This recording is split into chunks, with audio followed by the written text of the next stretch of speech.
அது கட்சி சார்பற்ற அந்த பாராட்டு விழா நிகழ்ச்சி ஏற்பாடு செய்யும். அந்த பாராட்டு விழா நிகழ்ச்சி நான் போய் கலந்து கொண்டேன். அப்பொழுது திரு கே எஸ் செங்கோட்டையன் அவர்கள் அந்த நிகழ்ச்சியிலே பங்கு வருவாங்க. அத்திக்கடை அவனாசி திட்டத்தில் 30% கோபி சட்டமன்ற தொகுதியில் இருக்கின்ற ஏரிகள் எல்லாம் நிரப்புகின்ற ஒரு திட்டம்.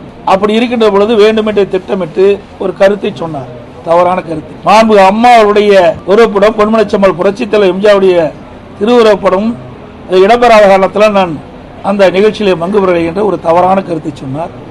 அங்கு இருக்கின்ற விவசாய பெருமணி மக்கள், பல்வேறு கட்சி சேர்ந்தவர்கள் எல்லாம் இது கட்சி நிகழ்ச்சி இல்லை, கட்சிக்கு அப்பாற்பட்டு நாங்கள் பல கட்சி சேர்ந்தவர்களும் இந்த போராட்டத்தில் ஈடுபட்டோம்.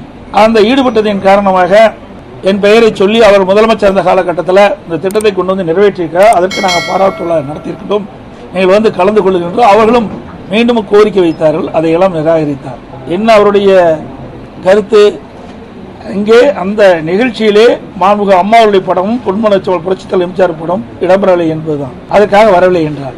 அதே வேளையில் ஒரு சைக்கிள் துவக்கு நிகழ்ச்சி அவருடைய தொகுதியில், இதுல திரு கருணாநிதி அவர்கள் படமும் திரு ஸ்டாலின் படம் தான் இருக்குது, அம்மா படமும் தலைவர் படமும் எங்கே இருக்கின்றது?